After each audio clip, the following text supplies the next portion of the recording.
Alhamdulillah fatiris samawati wal ardi wa ja'alul malaikati rasulah.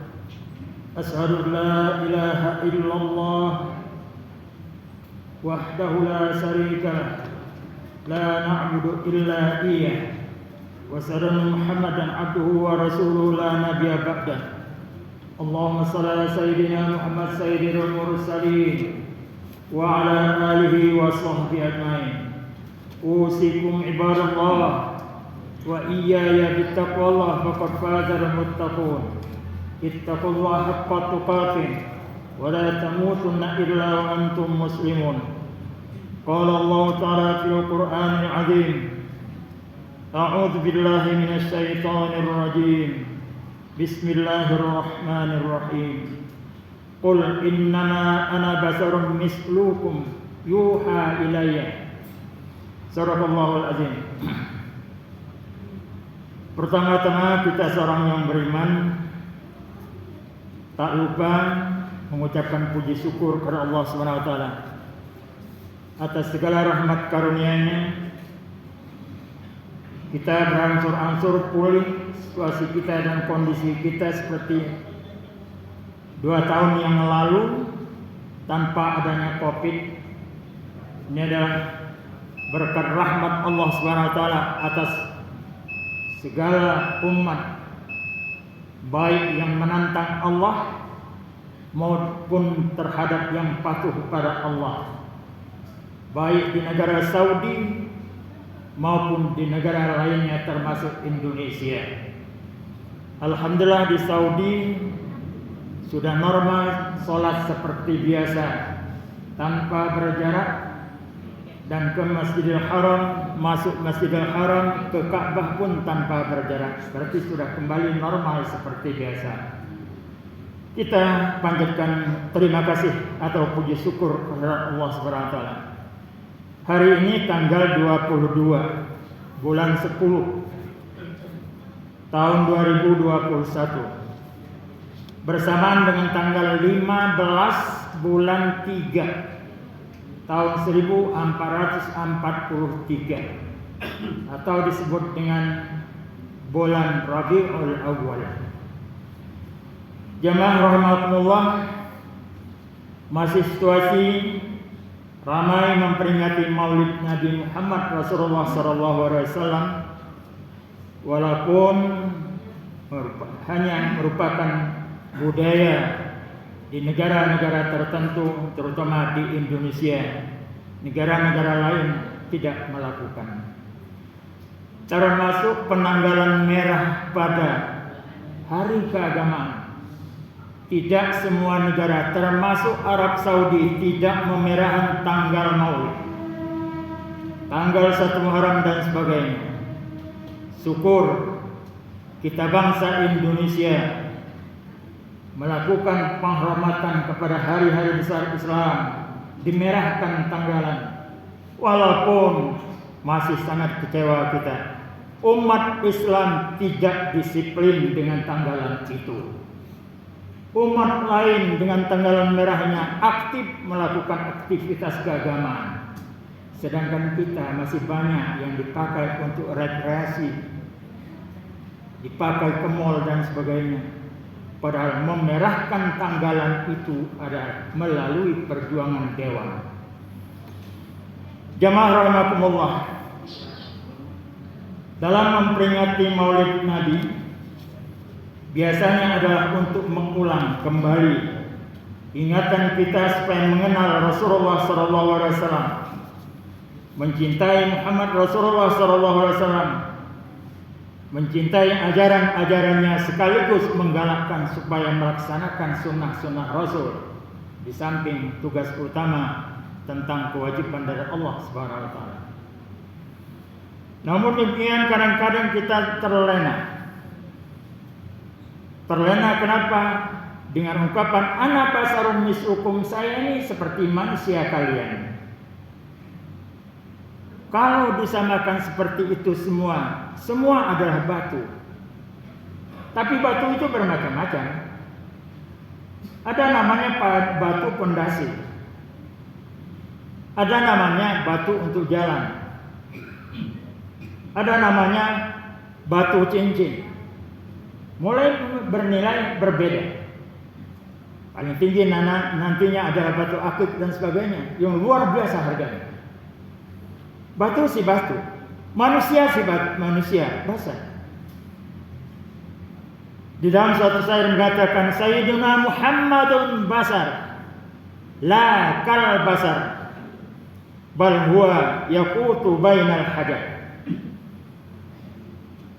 Penghulu kami Muhammad basar, manusia, la kal basar, tetapi tidak seperti manusia pada umumnya. Bal huwa yaqutu bainal hajar, dia adalah merupakan batu yakut di antara batu-batu yang banyak. Artinya apa? Batu si batu, tapi kualitasnya berbeda. Oleh karena itu Allah agungkan manusia ini karena ada kelebihan pada tubuhnya, pada dirinya diciptakan Allah tidak sama dengan manusia biasa. Hanya satu-satunya manusia yang diciptakan Allah berikan salawat, ucapkan selamat beserta malaikat mengucapkan salawat kepada dia. Apakah ada Allah mengucapkan salawat kepada Nabi Adam? Enggak ada. Kepada Nabi Musa? Tidak. Nabi Ibrahim? Tidak. Kepada malaikat? Tidak. Hanya kepada Nabi Muhammad Rasulullah SAW Allah dan malaikat menyampaikan salawat kepadanya. Diungkapkan di dalam surah Al-Ahzab ayat 56. Inna Allah malaikatahu yusalluna 'alan nabi ya ayyuhallazina amanu sallu 'alaihi wa sallimu taslima. Demi sesungguhnya Allah SWT dan beserta malaikat-malaikat menyampaikan salawat terhadap Nabi Muhammad Rasulullah SAW. Oleh karena itu, wahai orang-orang yang beriman, sallu alaihi wa sallimu taslima, rajin-rajin mengucapkan salawat kepada Nabi Muhammad dan sampaikan salam kepadanya. Perintah Allah.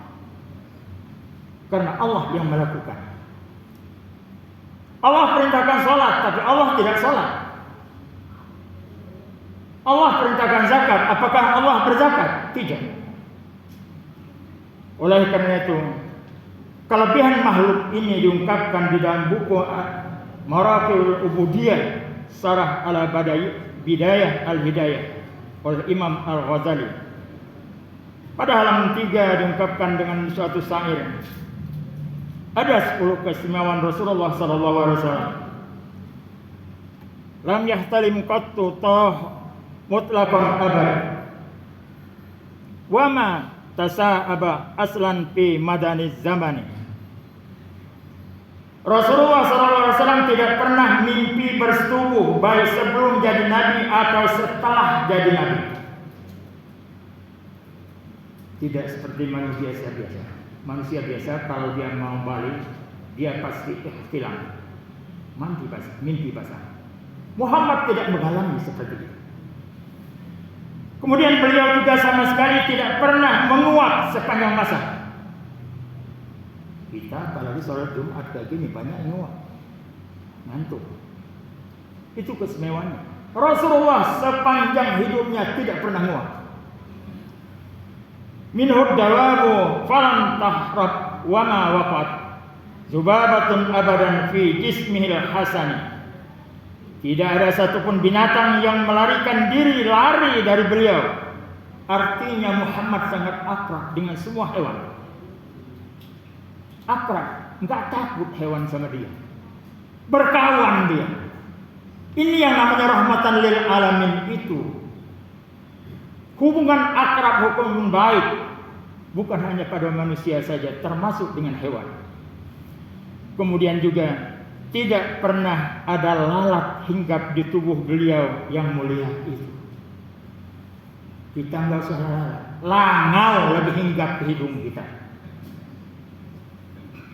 Kemudian selanjutnya bihalfi ka'amamin ru'yatun sabatat la yura asaru baulin minhu fi alani. Beliau bisa mengetahui sesuatu yang ada di belakangnya. Bukan beliau bermata empat, matanya tetap dua ke depan, tapi penglihatan beliau di depan dan belakang itu sama saja. Dia melihat apa sesuatu di belakang dia. Kemudian seperti beliau melihat sesuatu yang ada di depannya, bekas air kencingnya tidak pernah terlihat di permukaan bumi. Bukan hanya air kencing, air kotorannya, air besarnya, ataupun air yang kecilnya. Apabila beliau buang air, tidak ada manusia yang melihat mana kotorannya. Tapi beliau buang air, beliau berak, beliau pun kencing. Tapi mana kotorannya tidak bisa terlihat oleh mata manusia. Kemudian wa qalbuhu lam yanam wal ainu qad na'asat wa la yara zillahu fis samsi zufatin. Hati beliau tidak pernah tidur walau mata beliau mengantuk. Bayangan beliau tidak pernah dapat dilihat oleh orang yang cerdas ketika beliau kena sinar matahari dan kena sinar apapun juga. Tidak ada bayangan. Kenapa? Karena alam semesta ini berasal dari nur Muhammad, maka yang Muhammad itu adalah nur pada hakikatnya. Tidak akan berbayang.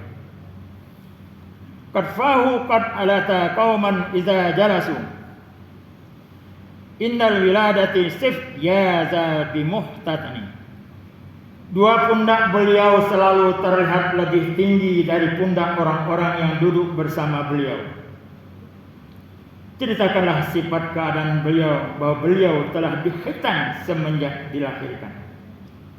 Genap sudah 10 sifat diangkat dalam buku Maraqil Ubudiyah Syarah ala Bidayah al-Hidayah dari Imam Al-Ghazali ini. Jarang ini terdengar. Hanya yang diangkat dari Al-Quran saja adalah ana basarun mislukum, saya manusia seperti kalian. Hakikatnya takkan mungkin sesuatu yang akan mendapatkan kelebihan kalau dari fisiknya pun tidak ada kelebihan. Takkan mampu orang lain melaksanakan Isra Mi'raj demikian cepat kalau tidak dengan tubuh yang sudah disediakan Allah demikian bentuknya, kemampuannya. Apakah ada rasul lain yang Isra Mi'raj? Tidak ada. Apalagi yang mengaku-ngaku nabi baru-baru ini, ya dan segala macam yang jauh dari sifat-sifat yang diangkat seperti 10 sifat itu. Enggak masuk akal. Jadi Muhammad itu mendapat kelebihan yang luar biasa itu pantas. Memang dari fisiknya, konstruksinya sudah diciptakan Allah demikian rupa lebih dari makhluk yang lain. Mudah-mudahan melalui khutbah singkat ini kita akan kenal, bisa membedakan bentuk fisik orang yang sudah disiapkan Allah untuk menjadi rasul, terutama Muhammad Rasulullah SAW, dengan makhluk lain. Jangan mudah percaya dengan pengakuan-pengakuan makhluk yang sekarang kadang-kadang mengaku jadi malaikat, mengaku jadi rasul dan sebagainya. Takkan mungkin. Mudah-mudahan Allah berikan kekuatan kepada iman kita, dan kita senantiasa melaksanakan karena cinta pada Rasulullah, melaksanakan sunnah-sunnah beliau serta melaksanakan kewajiban-kewajiban yang telah ditetapkan oleh Allah Subhanahu wa taala. Barakallahu li wa lakum fil Qur'anil azim wa nafa'ani wa iyyakum bima fihi minal ayati wa dzikril hakim. Wa taqabbal minni wa minkum tilawatahu innahu was-sami'ul 'alim. Aqulu qawli hadza wa astaghfirullahal azim li wa lakum wa li sa'iril muslimina wal muslimat wal mu'minina wal mu'minat fastaghfiruhu innahu huwal ghafurur rahim.